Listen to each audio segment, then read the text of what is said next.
Hello, it's Adam from the Tudor Chest here. If you enjoy the podcast, then perhaps you would consider becoming an official subscriber to the channel. Subscribers get more. For each week, I release an additional bonus episode where I explore the lives of some of the lesser known but no less fascinating figures from Tudor history. To discover all of these episodes and learn more about this endlessly fascinating dynasty, you can either sign up via Apple Podcasts by searching for The Tudor Chest, or head over to patreon.com/The Tudor Chest.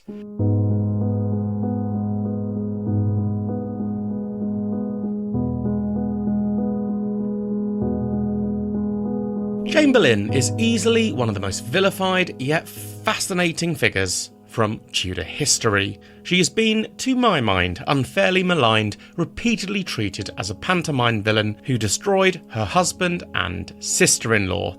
Absolute bollocks, if you ask me, and so I'm pleased that this week's guest shares the same view. I'm thrilled to welcome Laura Crowe onto the podcast to discuss her play, Vile, the possible redemption of Jane Boleyn, with me. In this upcoming, audacious, and to use the official tagline, rude and radical reimagining of Jane's story, Laura discusses the otherness of Jane and her equally maligned husband, George Boleyn, examining how queer identity, ableism, and mental illness have all shaped the reputations of these two figures, but why those labels should not, quite rightly, be viewed in a negative light, but can equally be seen as their greatest strengths.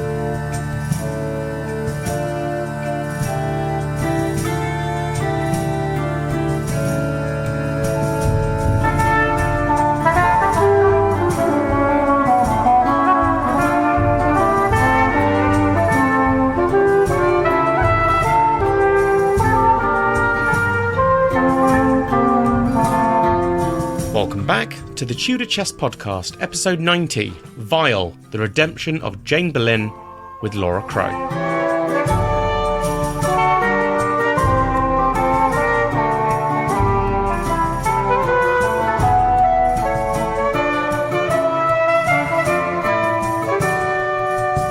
Welcome to the Tudor Chest Podcast. Laura Crowe, how are you? I'm very good, thank you. How are you? I'm very well, thanks. So you're here today to talk about a new play that you are very heavily involved in. To give it a short title, it's called Vile, which is just the most brilliant title. But the play is all about a somewhat controversial figure from history who I am fascinated by, Jane Boleyn, Lady Rochford. Before we get into that discussion, though, a few questions to get to know you a bit better, if that's okay. So could you provide me with a short introduction into your background, so where you grew up and what you now do full time?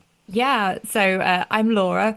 I'm primarily an illustrator, but I'm also a writer and a theatre maker. I currently live in Manchester, but I'm actually from Essex. So I grew up very close to where the subject of my play grew up. I've had a very non-traditional route into both the arts and history, as I missed much of my education due to chronic illness. So this has made me a really strong advocate for others who maybe face barriers to pursuing their passion. And since 2017, I've been running the award-winning theatre company Time and Again, who have the unique focus of exploring disability and mental health within a vibrant historical context. So was there a moment growing up? You mentioned there that you came into history sort of by a non-traditional route, but was there something growing up that sparked a passion for history, and I suppose in particular Tudor history? So my mum is a big history fan, and I think that's definitely had an influence on me. So growing up in the house, we always had plenty of like history books and Tudor history books. And we also got to go to a lot of museums and things growing up. So I remember going to the Tower of London with my mum, and just always going to Hampton Court and being so I loved the idea of Catherine Howard's ghost running along the corridor. All of that kind of thing really grabbed me. But I think probably like a lot of people, it was when I was a bit older and during that big influx of Tudor media in the mid-2000s. So the Tudors TV series and The Other Boleyn Girl, the novel and the film. And although I maybe have a few issues with them now, but I feel like they were very good for capturing a lot of people and really getting them kind of obsessed with that era. Yeah, I would agree that they're very good, particularly particularly the Tudors. It was a very good way of bringing the Tudors to a whole new audience. But like yourself, I struggle with both the TV series and the other Boleyn Girl films, not least because of their depiction of Jane Boleyn, which we will come to in more detail shortly. But a couple of more fanciful questions, I suppose. So if you could jump in a time travel machine Yeah. and witness a single moment from history, do you have one? Such a difficult question because there's so many things, but I've been trying to narrow it down to somewhere where as many of the people as I'd want to see what they were like as possible were present. So I think I would probably go for Henry VIII and Anne Boleyn's meeting with King Francis in Calais in 1532 because a lot of the people that I would want to see or find out what they were like were there. So like Thomas Cromwell was there, Thomas Wyatt was there, Jane Boleyn was there. Like, yeah, I think that would be a very interesting one. Yeah. I would have exactly the same approach in wanting to be somewhere where I could see as many people as possible, but I would go for Anne Boleyn's coronation for that very reason. I just think it'd be fascinating to be Yeah, in the audience and see how many people could I recognize from portraits. I think that'd be quite a fun job. that would definitely be high up my list. I think the only reason I didn't pick that is because George wasn't there. So That is true. So if you could ask Jane Boleyn, because of the subject today, if you could ask Jane one question, what would it be? I think it would have to be what was your relationship like with George Boleyn? Although a very quick on its heels one would be like, what was going on with Catherine Howard? Like, what was that? What were you thinking? Yeah, it's a funny one, isn't it, with Catherine? Because Jane's story is kind of so tied to these two women, her sister-in-law and then the woman that she's executed alongside. It dawned on me a little while ago, it could be an incredibly simplistic approach, but Occam's razor about the simplest option sometimes being the most logical. With Catherine, is I've wondered, is it simply she was following orders? Catherine was the queen, she was her lady in waiting, or she simply doing what Catherine asked? Yeah, I think it's definitely a lot murkier, isn't it? That kind of second portion of her life where you're like, this could have been so many things. What was this? So, as I said at the start, you're here to talk about the play that you were very heavily involved in, the possible redemption of Jane Boleyn. So, introduce the play for me. As I said earlier, I love the name Violet, such a superb choice of words. So, can you explain it to me? And I suppose where it started?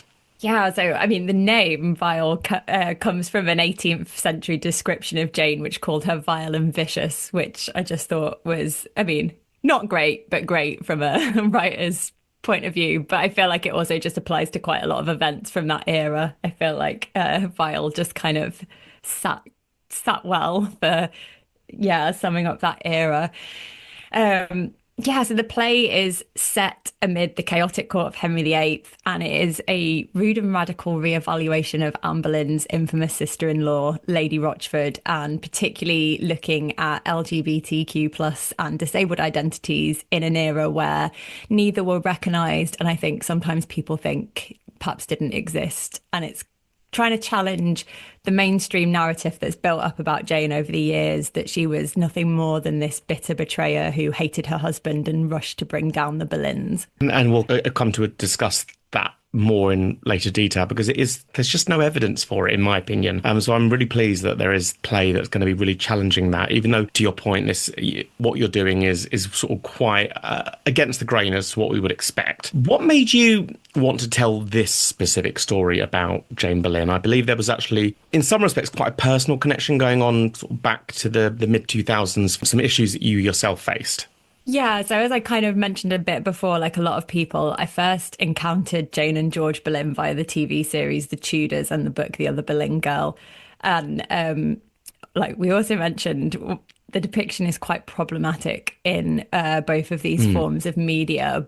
But it really kind of prompted me to start digging into and looking into who maybe the real people were behind these characters.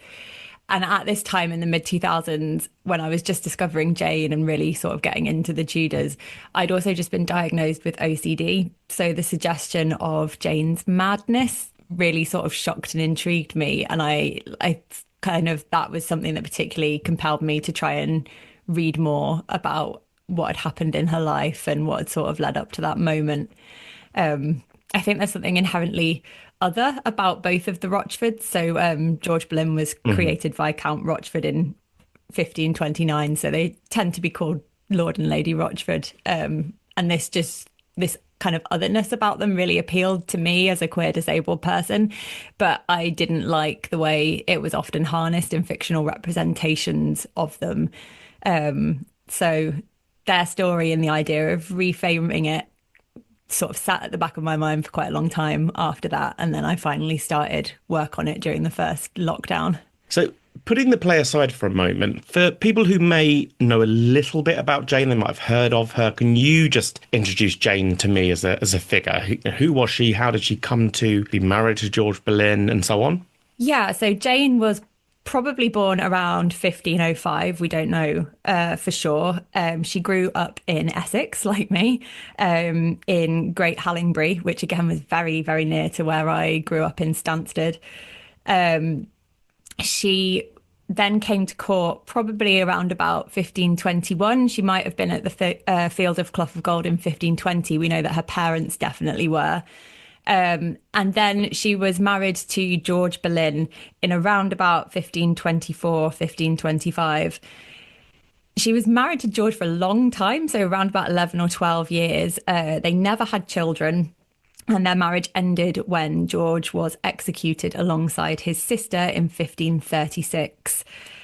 He was accused of obviously being one of the men that had a relationship with Anne, of committing incest with his sister. And Jane is often accused of being the person that sort of first raised these accusations, potentially going to Henry VIII or Thomas Cromwell with these stories about Jane and George.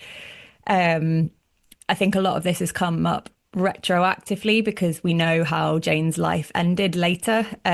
She was involved with Catherine Howard's downfall and was ultimately executed alongside Catherine Howard. And I think because of this, there's a tendency to look back at the entirety of her life and kind of paint her in a very negative way. Yeah. Yeah, she's definitely perceived as a bit of a villain by a lot of people. So looking at May 1536, what were the things that people claim that she did? You referenced there about her possibly going to Cromwell. As I've sort of already made clear, is that I don't think there is anything really to pin against Jane Boleyn. But what are the thing for those who support this, or the things that have been over the centuries persistently said? What is it that they're claiming that she did that really brings down George and Anne? I suppose maybe a starting point would be that in the autumn of 1534, Jane was banished from court. She was involved with Anne Boleyn in trying to get another woman banished from court that was potentially a new mistress of Henry VIII. So Anne was obviously worried about her position. There was this new woman on the scene. We don't know who it was. She's never named. And Anne and Jane kind of were scheming between them to try and get rid of this other woman, and it backfired. And Jane was ultimately the one that was banished, which we know because Eustace Chapuis references this, I think, 3 separate times. She was still not at court by the December of that year. So obviously Henry VIII was pretty annoyed with her. And I think sometimes people take this to be a moment where maybe Jane broke from the Boleyns or felt like she wasn't supported by the Boleyns. And people sometimes use this as a sort of a point where maybe she started turning against them a little bit. In 1535, there was another incident that's sometimes raised that Jane potentially took part in a demonstration in favour of Princess Mary, who was obviously a big rival and kind of a counterpoint to Anne at this time. The evidence for this is that Lord Rochford's name is mentioned in the margin of a description of the event. I personally don't think Jane was there, and think if Jane had been there, they would have named her and not her husband. But again, this is something that is sometimes cited, that she was kind of moving her allegiance onto Mary, that her family maybe were supporters of Princess Mary. And then going into 1536, there is the idea of this one maiden more. So in one of the Lisle letters, John Hussey, who was the Lisle's kind of business manager, and wrote reports back to Lord and Lady Lisle of what was going on in London. He said that the first accusers against Queen Anne Boleyn were the Lady Worcester, Nan Cobham, and one maid more. And people often cite that Jane was probably this one maid more, which again, I don't really believe, because I think she was so prominent that they would have just named her, especially as she was the Queen's sister-in-law. And Yeah.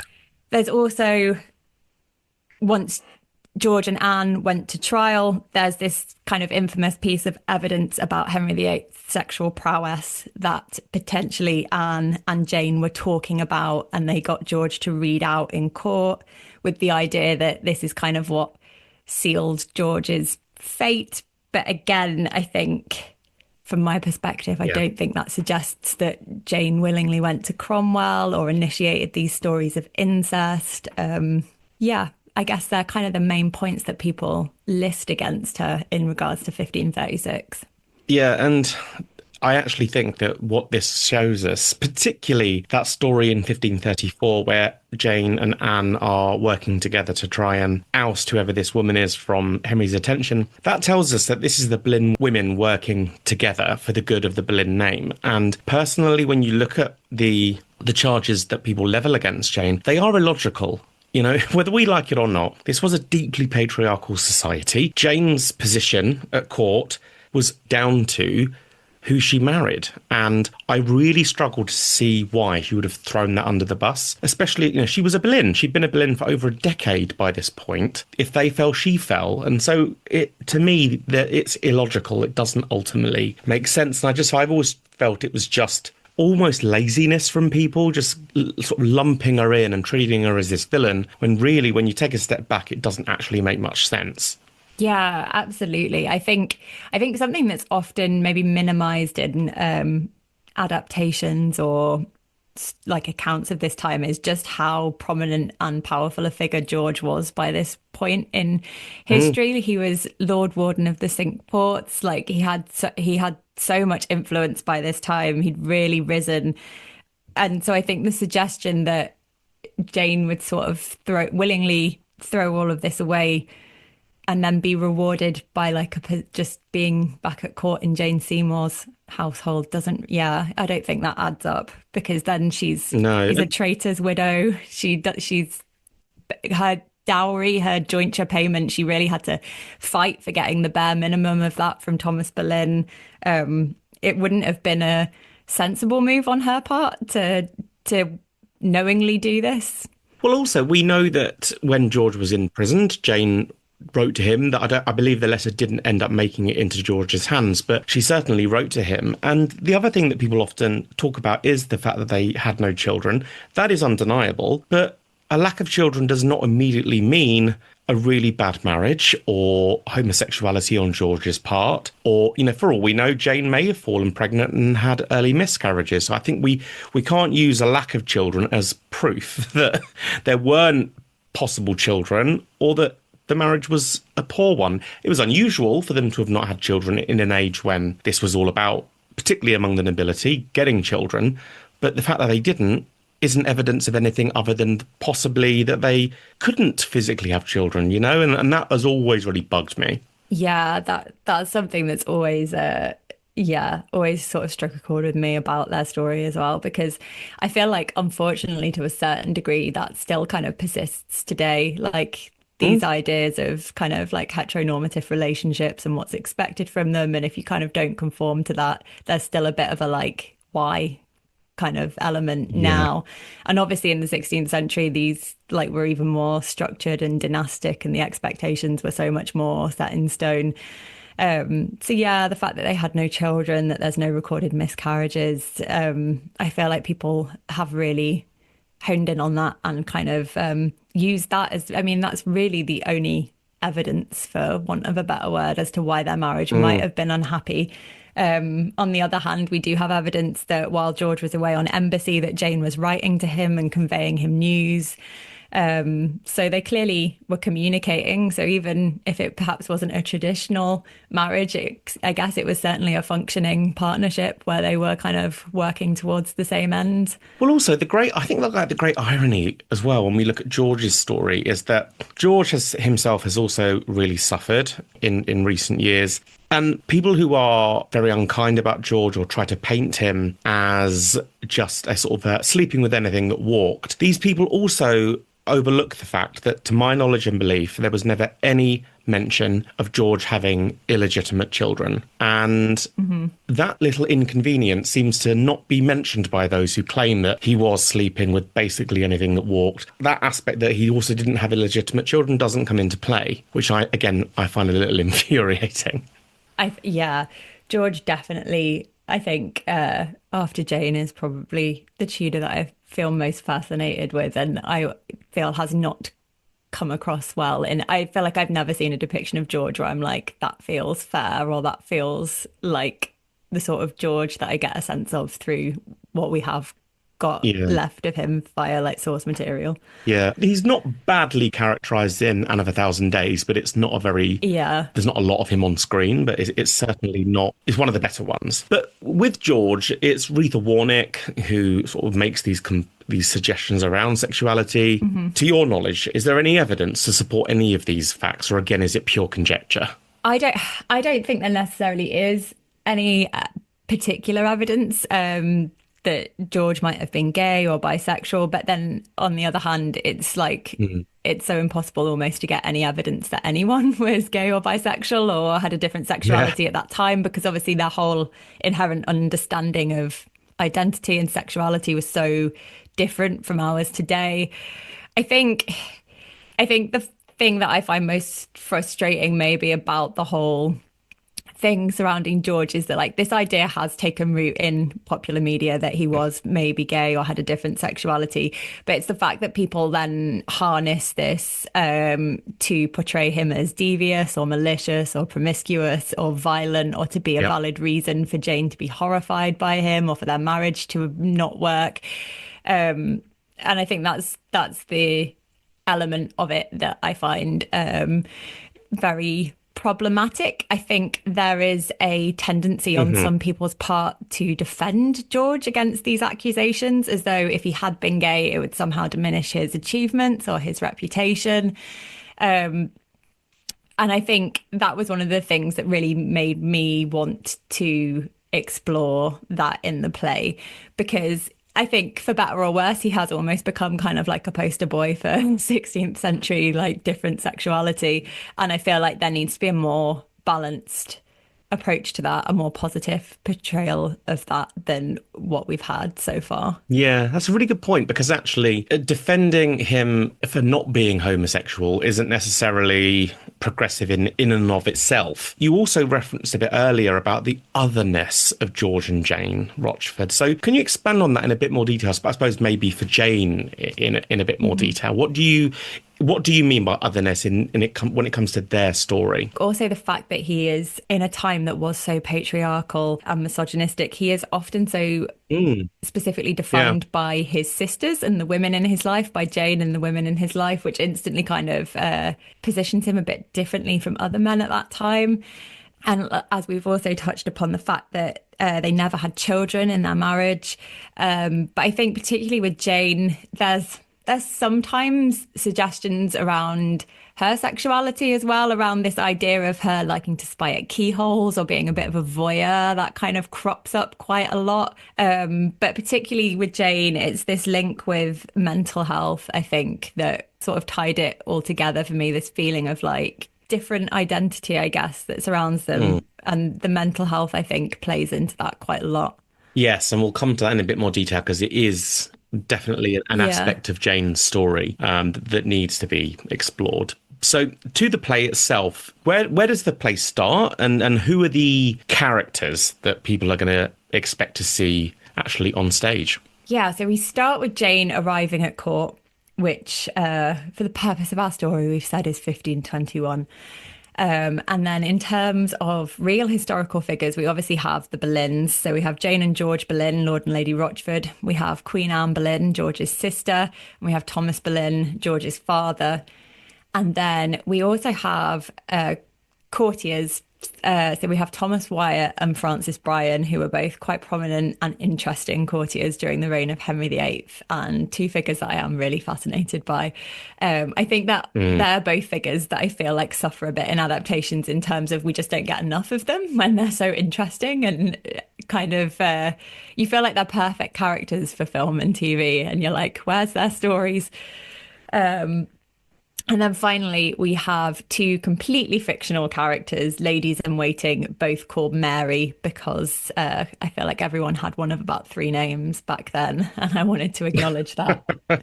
Yeah, and I very much didn't want to put Henry VIII himself in the play, as I feel like we get a lot of him, and I guess this is more about what's going on in the margins. A lot of it's like what's happening in between big events rather than big events themselves.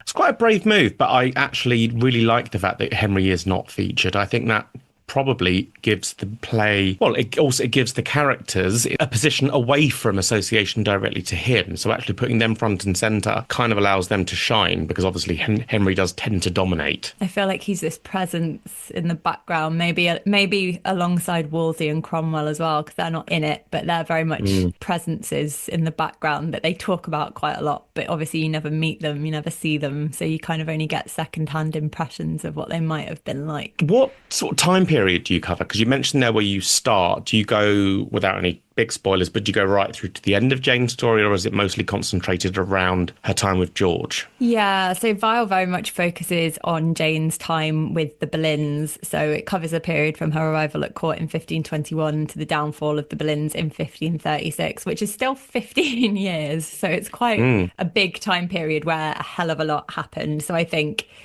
yeah, there would need to be a whole other play about her time with Catherine Howard. That would Yeah. need to be a whole other play. Well, that could be a part two. Yeah, like Shakespeare.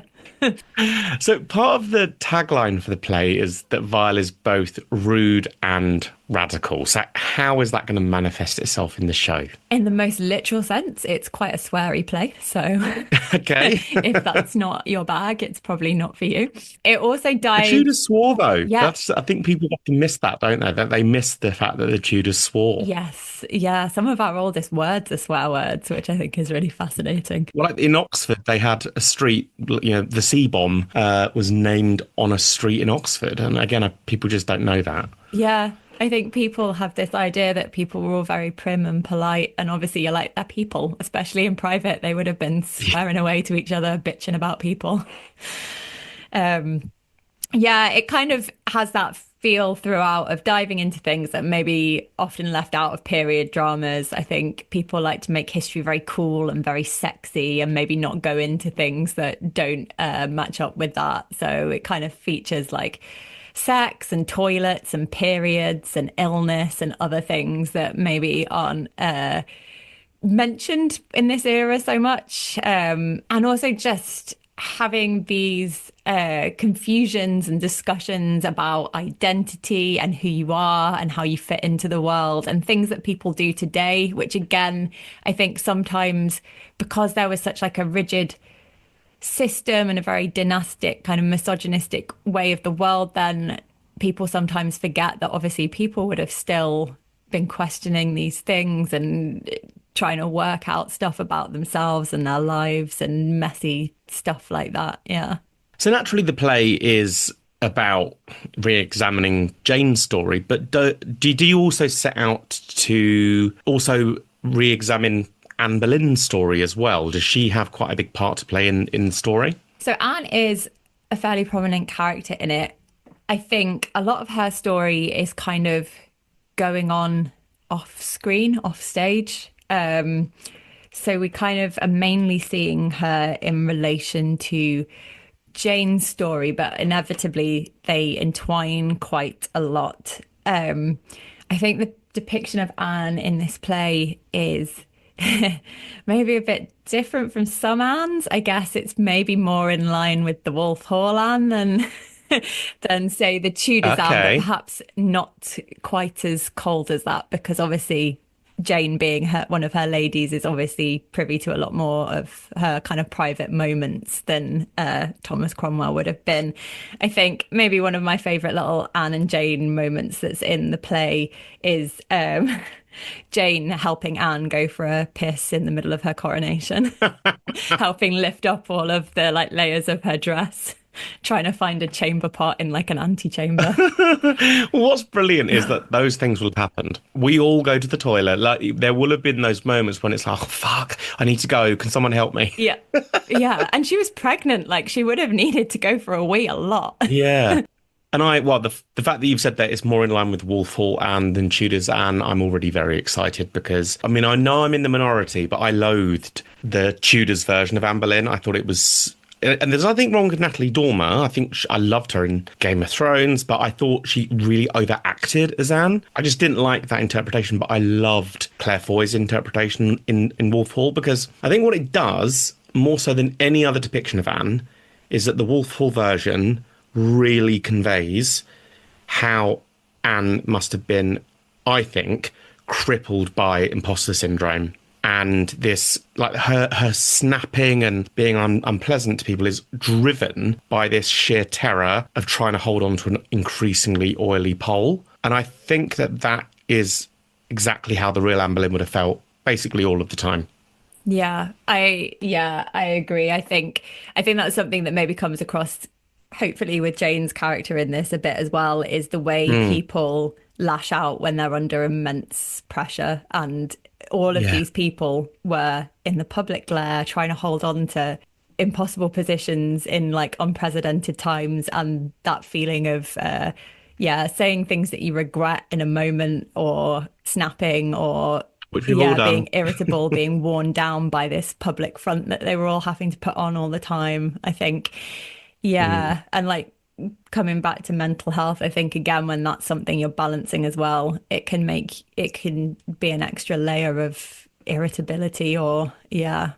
Well, on that point, so before we get into mental health in a bit more detail, just something else that you've already made quite clear is that queer identity, disability awareness are Hmm. central to your retelling of Jane's story. So I'd just like to explore that in a bit more detail because the real Jane story is not one about sexuality necessarily, nor was there suggestion around physical disability. So I suppose I'd like to understand in a bit more detail what it was about her story that struck a chord and how will those two aspects manifest in the play? Yeah. So I guess we're kind of looking at particularly invisible disability within the play, although we obviously have the character of Francis Bryan, who is a historically visually impaired character because he lost an eye Hmm. jousting. So we do also touch upon physical disability, but we're kind of looking at invisible disability and I guess to use 16th century terminology, the kind of ideas of insanity that surrounded Jane, particularly near the end of her life. When I started digging into her as a person, I really found that these ideas of mental health and madness, like they're really quite rooted around her and her life and her family. A 2016 paper by the Tudor Society explored the Parker family monument in Great Hallingbury in the church that was attached to their house. And Hmm. they did some amazing work, sort of deciphering and translating the inscriptions that were on all of the tombs. One of them suggests that her grandfather suffered from bouts of insanity, and it's also been suggested that her father, Lord Morley, might have had a disability or chronic illness of some sort because he was again quite unusual for a 16th century noble at that time. He wasn't at court very much. He was very into his books and his translations, and he never did any military service, which is very unusual. So there's a hint that maybe there was a physical reason why that occurred. In the 1530s, George Boleyn became governor of Bethlehem Hospital, which is kind of colloquially known as Bedlam, and kind of grew up through the centuries as the kind of archetypal asylum or like madhouse. Hmm. So I found that very interesting that sort of Jane was tangentially like linked to Bedlam, maybe they visited it, who knows. But and then obviously Jane's mental breakdown when arrested is obviously a particularly notable link to mental health and mental illness. And yeah, I suppose this was kind of my starting point for thinking, maybe she'd always had some form of mental health condition. It obviously wasn't understood or discussed in any way that we would recognize now, like things like OCD, they didn't exist as a diagnosis back then. But I think the fact that Jane was actually removed from the Tower when she was arrested, they actually took her to the Russell House on the Strand to be nursed back to health. I think this really suggests that her breakdown was kind of beyond the normal in this situation. I say that lightly because obviously there's nothing normal about Yeah. being arrested on, awaiting your death. But she's the only prisoner that I'm aware of at this time, I think, that was actually removed and needed to be nursed back to health. And obviously they ultimately changed the law to enable the execution of a mad person because they were determined to push ahead with her execution. Yeah, I mean, I don't think I can't think of any other examples of someone being physically taken out of the tower. I mean, even I wrote a book about the rise and fall of the Pole family, and Geoffrey Pole, the youngest of the Pole boys, he attempts suicide twice whilst he was imprisoned in the tower. And the first time he tried to stab himself. And I conclude that he either was suffering from extreme depression and a form of madness, and that's why because this predates Jane, and either that's why he got off or was eventually pardoned. But he wasn't taken out of the tower when to have his wounds taken care of. He was sort of looked after in the tower. So I would agree with you that Jane's being taken out of the tower is quite indicative that that she had really suffered a colossal collapse in her mental capabilities. Do we get any sense on when that breakdown, does it happen once she's in the tower, or does it happen? Were there any hints of it beforehand? What do we know about what happened? I think it's one of those things where I wish there was so much more sources available. Yeah, We yeah, yeah. primarily have the account. I think it's from Shapley that said she suffered from fits of frenzy in the tower, and that's why they removed her. So this was when her and Catherine Howard were first arrested in the December, when they were first taken of 1541, when they were first taken to the Tower. By the time of her execution, she conducted herself in a relatively what they expected manner on the actual day of the execution, but she wasn't brought back to the Tower until a couple of days before she was executed in February 1542. So they obviously didn't consider her better in that length of time. And like I said, they did push through this change of law to enable the execution of an insane person. So she obviously, I think, was still ill for the whole time through from November into February. But I think looking back at her earlier life, there's nothing specifically, obviously, in the sources to indicate this other than she obviously went through a hugely traumatic event in 1536. I feel like anyone that kind of lived through that time, it would have been, like we know from Thomas Wyatt's poetry, that it obviously had a very deep effect on him, I think. And obviously Jane was even more closely involved in it. And we also know that she only wore black after 1536. There was a shift in her wardrobe. So we know that when her clothes were inventoried, when George was arrested, that she had quite colourful clothes, a lot of like stockings, colourful stockings. But then when her clothing was inventoried at the time of her own arrest with Catherine Howard, she wore almost exclusively black. So that was obviously a decision on her part, perhaps indicating that she was still kind of affected by what happened in 1536. I don't know. But that's huge in its own right. I mean, that tells you that this is a woman who's Yeah. grieving, I think. And I think the other thing about 1536, obviously it has much bigger ramifications because it destroys not just the physical lives of Anne and George, but I think it I think it destroyed the Boleyns. I mean, this was something that had never occurred to me until last week whilst I was on tour, and we had a talk from Dr. Elizabeth Norton whilst we were on the tour, and she said that she thinks that actually at the very end of Elizabeth and Thomas Boleyn's lives that they were estranged. and that the downfall and the destruction of their children ultimately broke the marriage apart. And Elizabeth's reasoning for that was that Elizabeth Boleyn is buried in Lambeth and not buried beside her husband, which actually, when you take a step back and think about it, is a pretty big thing, that she was not buried beside her husband, or should I say her husband buried beside her, because she predeceased him, which would suggest, could that be taken as a reading that there was a breakdown in their marriage caused by what happened? Yeah, I think there's unfortunately like a lot of negative stereotyping around both their parents and quite a lot of Oh, portrayals of massively. them as well. But I think the fact that both their parents died so soon after Anne and George is indicative that obviously I feel like they probably never recovered from that. Yeah, totally. I completely agree. So Jane is eventually executed. As you've said, they had to pass a law to actually execute someone who had gone, to use the phrasing, insane. So do you believe then this was a very deliberate, that Henry will have been the person saying, I want the law changed? This clearly is making it clear he wants this woman dead. Yeah, I think so. I I feel like I think for me, quite a lot of these things, I'm like, they wouldn't have happened if the king hadn't wanted them. So I'm Hmm. same with Anne's downfall. I think it's easy to say, Yeah, oh, it was all Cromwell, but I think ultimately, like, they're not going to execute the king's wife without the king's say so. Like, it's yeah, Henry's very much a driving factor in these things, I think. And you can sort of see the pattern of his behavior, I think, of once he's decided he wants rid of someone, that's what's going to happen.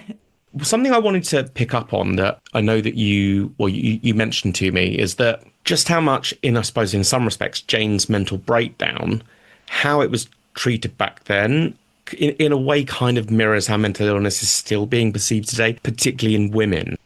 Yeah, I think whenever Jane's sort of mental health or breakdown is raised in conversation or in comments, suggestions still persist that Jane might have been faking this episode to try and escape the executioner's block.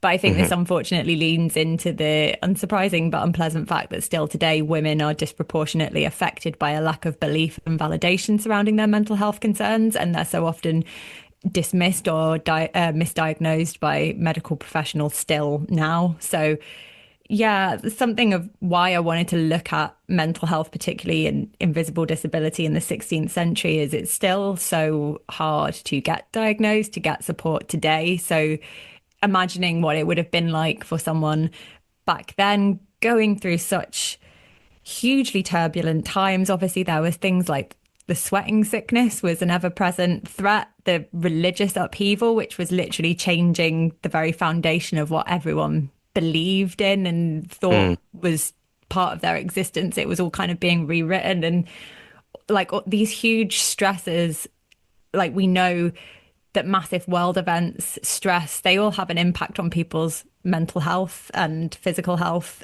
And so to then be in situations back then when obviously there was no name for it, there was no kind of yeah, understanding of it, there was nowhere to get any support, they'd have all had to have been just sort of cracking on, suppressing it, not really fully internalizing. knowing, yeah, what was going on. I think it's very interesting to think of it back then.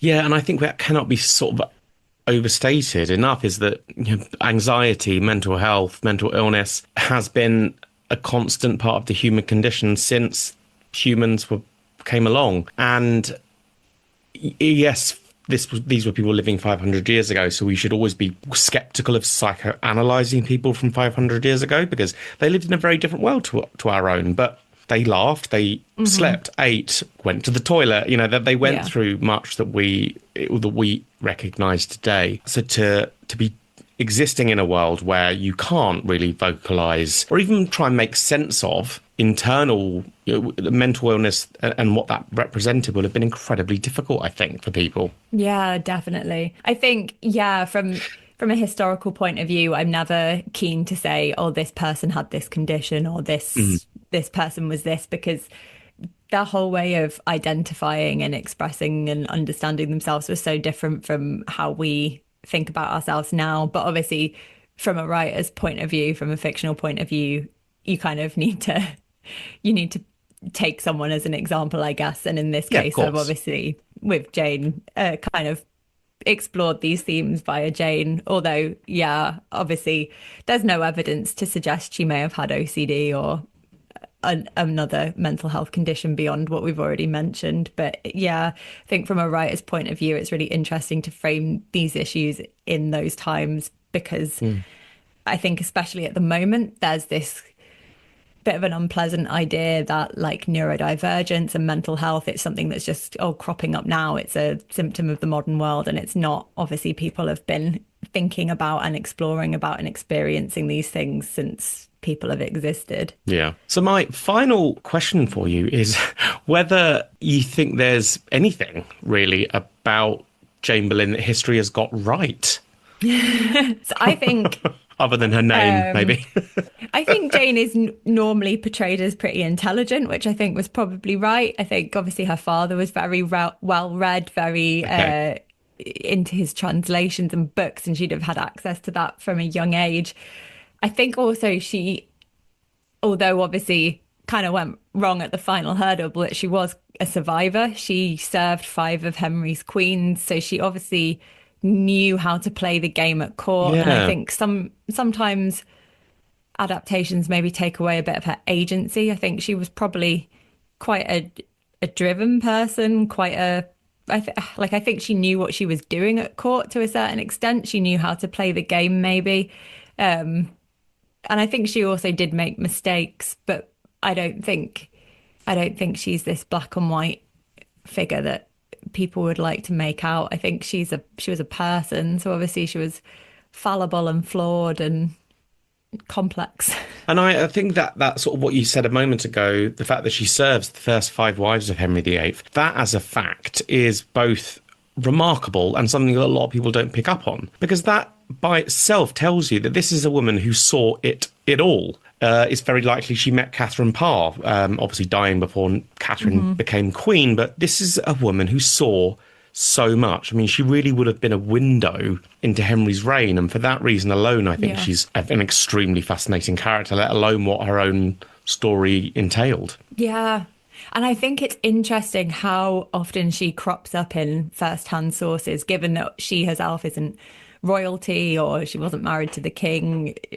I think she was just another woman at court to a certain extent. And I think with that in mind, it is interesting how much like ambassadors and people write about Jane, how often she sneaks into the narrative. I feel like she must have, I don't know, there must have been something about her that made people reference what Lady Rochford was doing. Yeah, but I think the problem with that as well, though, is that people then take that, don't they, and twist it into she was scheming, she was, listening in on conversations she shouldn't have been. Maybe she was just very astute and she was there for a long time. You know? She was kind of a unchanging fixture, I guess, for a long time, which was quite rare.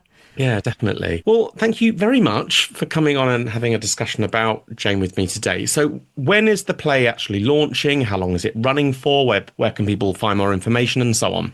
So at the moment, we're in our very first stages of developing. It takes so much time and so much money and so much work to get a play up and running, as most people would experience a play.